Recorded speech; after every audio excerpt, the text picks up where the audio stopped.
Good morning and welcome back to the homestead. We're going to take the chickens a little bit of a treat. So this is the leftover bones from a pork roast, some mushrooms that I chopped up that we didn't use, and some leftover basil.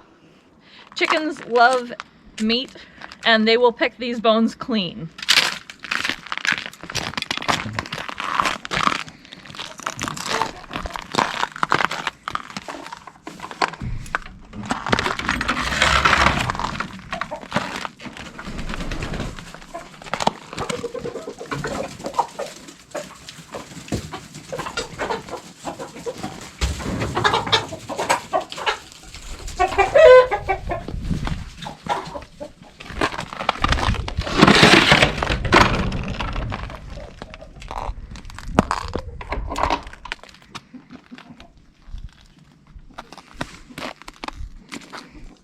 Let's check and see if they left us any eggs.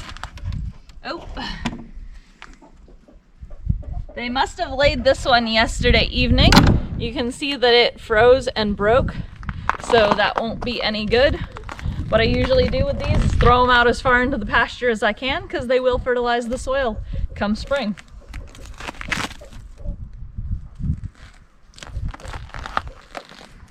As far as I can isn't very far.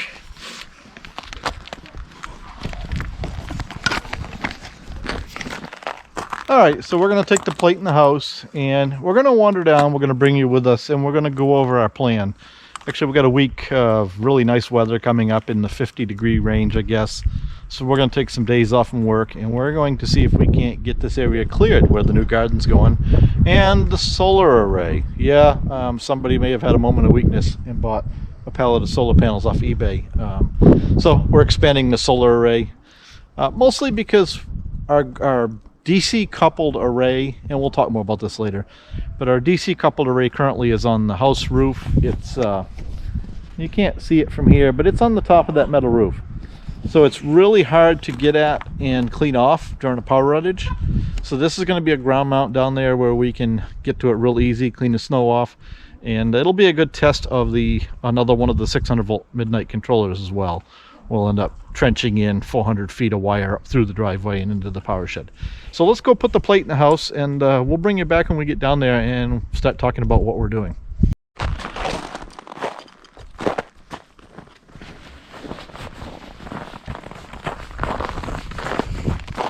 All right, so one of the things we're going to end up doing here on a temporary basis, and we'll show you down here once we get past the pony. The pony's just sucking up some sun right at the moment, looking for a pony treat. And I guess now the other one is jealous that this one's getting treats. So Sue will have to go give that one a treat as well.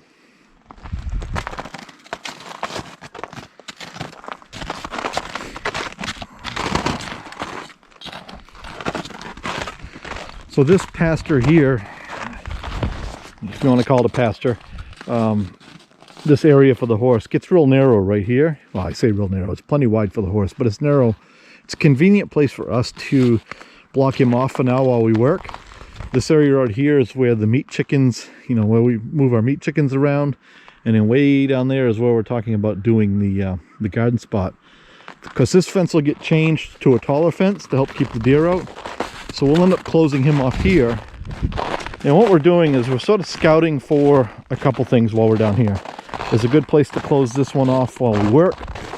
We're also looking for maple trees because we're probably going to start tapping maple trees here in a little bit.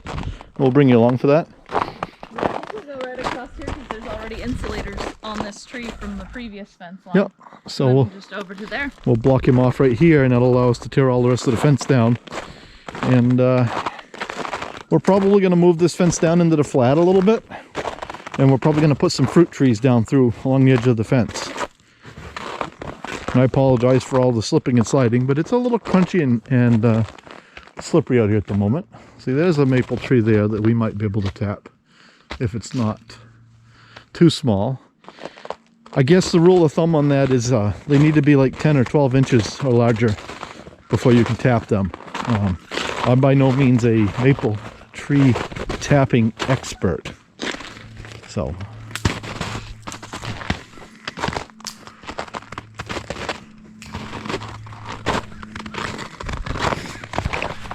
So you'll see now, if you can see it through the sun, that we're about right directly behind the chicken coop. Everything to the left over there is the grass where we move the meat birds. Up where that little wooden structure is where the summer kitchen will go. And this is all just stumped dirt that we haven't done anything with yet. There will be some kind of garden space. Most likely things like asparagus and berries and stuff. And then the plan, as you may remember, is to go just past this hemlock. Kind of probably right from this T-post right straight across to that one over there, you know, right over towards the property line. So everything from that hemlock to the right will end up staying. Well, this hemlock is becoming quite an issue. You'll notice there's limbs breaking off everywhere in the snow and hanging up in there. So we'll have to make sure we get those down somehow so they don't hurt anybody. I believe this was hit by lightning at one time too, but anyways. So from here over to there, we're clearing all of this. And this is going to be the new garden space. You can see that's going to be plenty of tillable land. Camper spot down there. And yeah, so that's kind of what we're doing. We're sort of out here right now looking like, where can the solar modules go, right? Because the solar modules need sun. And we want them as close to this fence right where, you know, where Sue's standing is about the fence line. Give or take, you know, we may push it back a little if we think we need to. But that's kind of what we're looking for, because the modules, we have 18 of them, and if we do them 3 tall, which would be 6 long, I think they're roughly 6 feet long each, I think, with, you know, yeah. So that's 18, that's 36 feet long. So that's a pretty long array. If it was right along here, it would probably go from, you know, there to, you know, right in here where I'm standing. The question was if we could work around these maples right here. And I'm thinking that we probably can't, because they will shade the array the whole day. But we may take a hard look at that, and we may fall through the snow here and knock you guys over.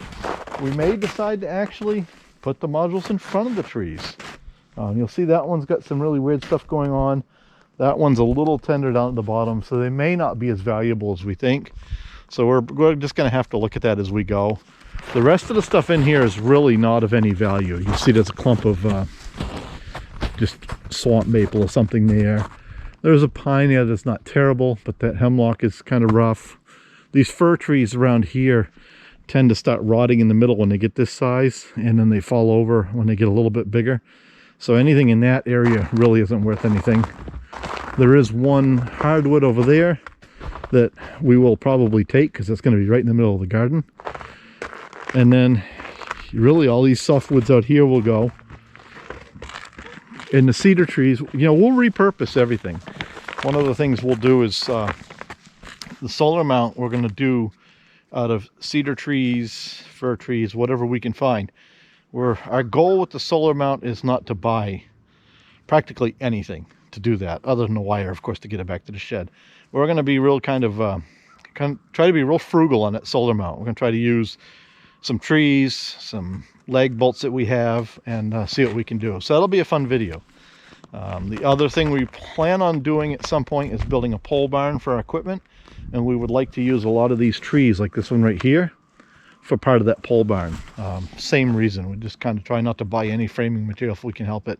We do have a good friend that has a sawmill right local, so anything that has any size to it, like this one and that one, if it's any good, we can actually take that down to the sawmill and make it into something a little easier to work with, you know, make it into lumber, basically any size we want. That's the beauty of it. It's a nice bandsaw mill. We'll probably bring you along for a little bit of that as well. So that's kind of it. We're just down here, we're enjoying the sun. It's probably about 25 degrees. It's early Saturday morning. We're just kind of getting a game plan of next week, you know, where we'll set the tractor, where we'll set the chipper, how we're going to get this done, and what trees are going to go, what trees are going to stay, if any. We have the camper area over there, and way out by the driveway there's a couple maples, and then there's another one there that we may or may not leave because they may not be enough of a shade on the garden that we consider a problem. So we're going to have to look at that real close. and see what we're gonna do. So, anything you want to add? No. Okay. Well, thanks for coming along out in the cold with us on Saturday morning, taking care of the chickens. We'll bring you back. We'll set some cameras up and we'll get some video as we start cutting and chipping and show you what we got going on. We're kind of excited because we think, anyways, it's going to work really well. We think we're going to be able to set the tractor and the chipper in one spot so we can blow the chips into one big pile. Sue's going to run the excavator. I'll push the, cut the tree off, and then she can bring me the tree to the chipper instead of having to lug the branches, and we'll cut all the limbs off right at the chipper, and then she can stack the wood in piles, either firewood or sawmill or something to build with. So we think it's going to be a lot easier than previously when we would cut trees down in here and we would drag everything to the chipper. Made for a long day when we were dragging everything to the chipper. So we'll see how that goes. Thanks for watching. Don't forget to like and subscribe.